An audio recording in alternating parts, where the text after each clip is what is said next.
am I right? The 85 grand, that's a lot of buy-ins, a little bit of security, but I know you love the history of this game, and that gold piece of jewelry, what was it, Jason of Beverly Hills? That's special, isn't it? Most certainly. I mean, I know it sounds maybe, hard to believe to a lot of people, but I think the bracelet was what was most important to me. 85,000 is certainly a nice payday, but it's not exactly life-changing money. It's not like winning the main events or, the Millionaire Maker or something along those lines. I'm not complaining about it by any means because it's certainly going to make life a lot easier. It's going to go a long ways. But I'd be lying if I said the bracelet wasn't a huge motivation when playing and something that I'll cherish forever. Can you describe the bracelet for us? I mean, it must be something to look at. Those things are nice. Yeah, it's fairly simple, but it's elegant and beautiful in its simplicity. It just says WSOP 2013 on the front. It's a thinner bracelet. On the back, it has the suits of the cards, the clubs, hearts, diamonds, and spades engraved in the back. And it kind of fits nicely on the wrist. It's not too snug, not too tight. It kind of jingles a little bit, if you will.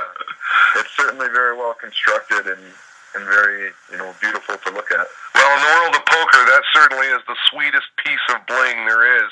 You're there covering the series. I mean, the next day after your win, it was event number 1, you're working the next day, and you must have been in an enviable position because you're there working for PokerNews, covering the events, covering guys who are trying to do basically what you have already done, win a bracelet. Did you get any comments from the players or jokes even the next day? Oh, yeah, especially the next day, but even up until this day, and I'm sure the rest of the series, at least once or twice a day, somebody in some tournament will crack a joke. Where's the bracelet? Or why aren't you wearing the bracelet? So it's very nice. I mean, literally every poker pro, that I've covered over the last few years has reached out. Some that I didn't even realize knew my name are all of a sudden, saying my name and congratulating me on the bracelet, which is surreal, in and of itself. Phil Ivey is probably the biggest example. I mean, I've worked in the poker world for, this is my 4th World Series of Poker with PokerNews, and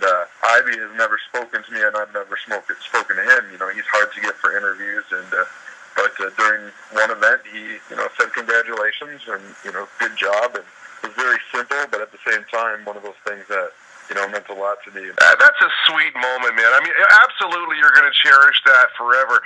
After the winner's photo, they always do the nice little photo presentation with the bracelet and the cards. By the way, what were the cards? What were your holdings? Queen 9 was the winning hand. Oh, nice. Okay, so after the winner's photo, who's the first person you call? I mean, can you explain who was on your rail the night of and your family's reaction? Because it really is a family. I mean, you left law school and your parents must have questioned that maneuver, but now it sort of makes sense to them, right? Right, yeah. The employees event is only 2 days long, as opposed to most WSOP events, which are 3. That would stop before the final table, play out that final table on the 3rd day. That gives a lot of people time to fly out, friends and family, if they so choose. I didn't really have that option. Had I probably would have, had somebody come out.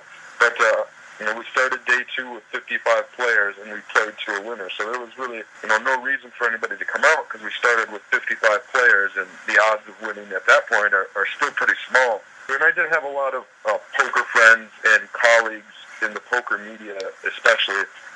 The kind of running joke is that I've probably had the biggest rail in the media event has ever seen. 24 of my friends and coworkers and colleagues on the rail, which was tremendous to have that support there. It's hard to describe. I'm just grateful that I was in seat 6 with my back to them. I think it would have been harder had I been facing them in seat 1 or 9, and so that worked out. And there's certainly long streaks of boredom, as there often is in poker, when the cards just aren't there to drive the excitement. But that's when the drinks come in handy for the rail. But yeah, it's certainly fun to have them there. They'll get up and cheer. They'll start calling for cards, when there's an all-in situation and they see what's going on. It gets kind of, you're put on center stage. That's literally the main stage. And, when you get people on the rail, it's, like you're in the spotlight. And it's kind of cool that everyone's there, supporting you or supporting another player at the final table, kind of different rooting sections, almost like a sporting match.